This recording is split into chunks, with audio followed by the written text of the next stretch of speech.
હળવદમાં થોડા સમયથી નોનવેજની જુદી જુદી જગ્યાએ છાના ખૂણામાં હાટડીઓ શરૂ થઈ હોવાની ચર્ચા જાગી છે।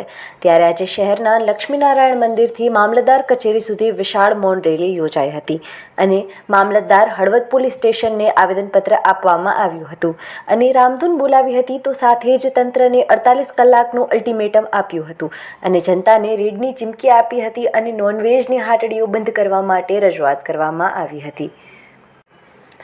આવેદનમાં જણાવવામાં આવ્યું હતું કે હળવદ શહેરમાં અત્યાર સુધી જાહેર સ્થળે માંસ મટનની લારી અથવા જાહેર સ્થળે માંસનું વેચાણ થતું નથી, ત્યારે છેલ્લા થોડાક સમયથી ગેરકાયદેસર ધમધમતા માંસાહારના હાટડા આગામી 48 કલાકમાં બંધ કરાવવામાં આવે અને આવા તત્વો સામે કાર્યવાહી કરવામાં આવે।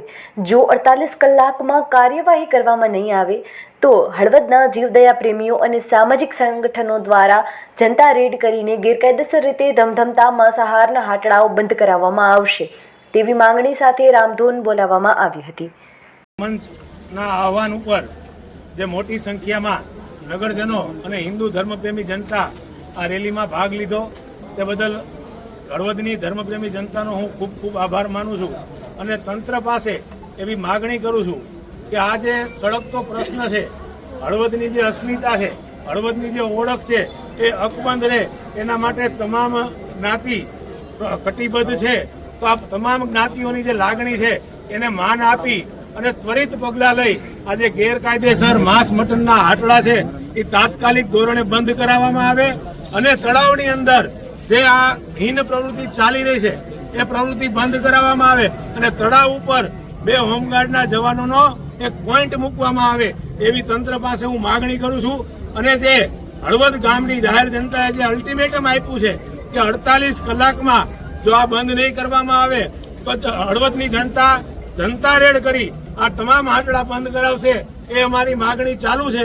એટલે 48 કલાકની અંદર આ જે તમામ હાટડા છે એ બંધ કરી અને સરકારી જગ્યા ઉપર જે ગેરકાયદેસર દબાણ કરેલું છે અને આવી હીન પ્રવૃત્તિ કરે છે એ તાત્કાલિક ધોરણે દૂર કરવામાં આવે એવી અમારી માગણી છે। એ શાંતિપૂર્ણ રજૂઆત છે પણ અંતરની ઉગ્રતા છે કે આજ દિવસ સુધી હળવદ શહેરની જે અસ્મિતા રહી છે, હળવદ શહેરની આન બાન અને શાન છે કે હળવદ શહેર કાયમને માટે કે દારૂ માંસના વેચાણ ઉપર સખત પ્રતિબંધ આવે એના માટે તંત્ર કંઈક યોગ્ય પગલાં લઈ અને આખી હળવદની જનતા જનાર્દન અત્યારે ઉપસ્થિત છે એ બધાને હૈયે ધારણા આપો કે નહીં આ જે કંઈ તમે રેલી કાઢી છે એનું વાસ્તવિક રીતે રિઝલ્ટ આવશે એવી અમે તંત્ર પાસે રજૂઆત કરવા આવ્યા છીએ। એમાં હળવદ શહેરની આન બાન અને શાન સમૂહ સામંતસર શહેર તલાવ છે એ તો શહેરની એક આમ જોવા જાવ તો આપણી પ્રાચીન વિરાસત છે, આપણી ઐતિહાસિક ધરોહર છે અને ધાર્મિક દ્રષ્ટિએ પણ આ તલાવનું બહુ મોટું મહત્વ છે।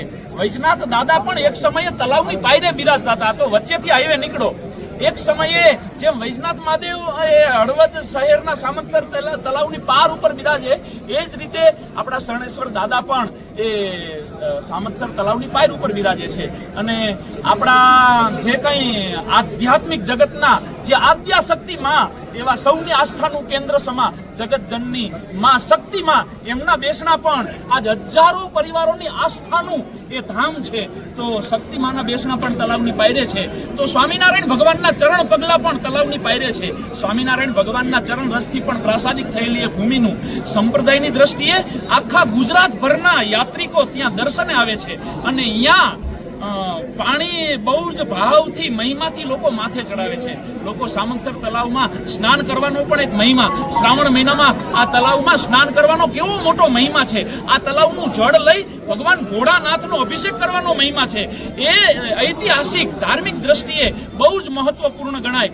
એવા તલાવમાં જો અનૈતિક પ્રવૃત્તિ થતી હોય કે ક્યાંય માછીમારી જેવી હિંસાત્મક પ્રવૃત્તિ થતી હોય તો એ તલાવની પારે થતી ધાર્મિક લાગણી દુભાવતી જે કોઈ પ્રવૃત્તિઓ છે એ બધી જ પ્રવૃત્તિઓ ઉપર લગામ કસવામાં આવે અને એ પ્રવૃત્તિઓને તાત્કાલિક અસરથી બંધ કરવામાં આવે। હળવદ શહેરના કોઈ પણ ખૂણે ક્યાંય પણ કોઈ પણ પ્રકારનું માંસ ન વેચાય એની આ જનતાના અંતરમાં ચિંતા છે કે આપણી આ સાંસ્કૃતિક નગરીની જે આધ્યાત્મિક વિરાસત છે એને ક્યાંય ઊની આંચ ન આવે એના માટે બનતો પ્રયત્ન તંત્ર દ્વારા કરવામાં આવે એવી અમારી આજ હૃદયની લાગણી છે અને માગણી છે.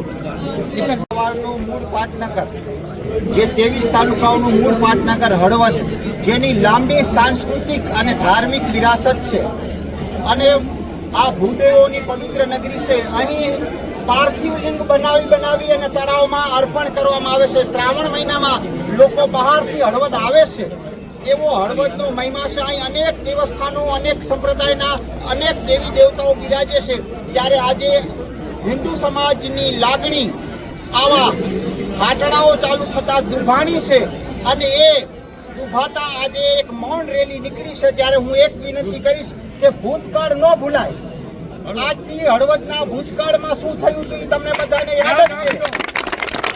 યાદ રાખજો કે હળવદના ભૂતકાળમાં જે થયું હતું એ નો હવે ફરી ન થાય. માટે સૌને સમજાવટપૂર્વક વિનંતી પણ છે કે આવા હાટડાઓ બંધ થાય એવી અમે તંત્રને પણ બહુ વિનંતીથી અપીલ કરીશું. જય શ્રી રામ. નમસ્કાર.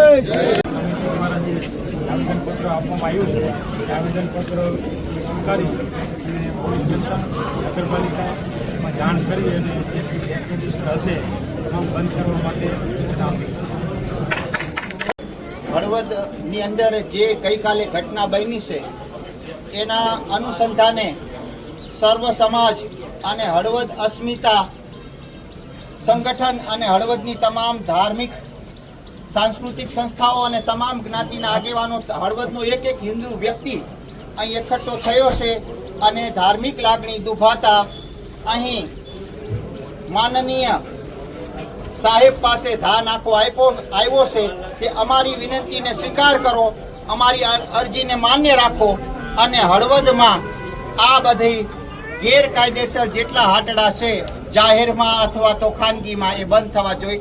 કારણ કે હળવદ એક પવિત્ર છોટી કાશી નગરી છે અને એની સાંસ્કૃતિક, ધાર્મિક અનેક પરંપરાઓ છે અને જેનું જતન થાય એવી પ્રાર્થના કરવામાં આવે છે. જય શ્રી રામ. ખૂબ સરસ.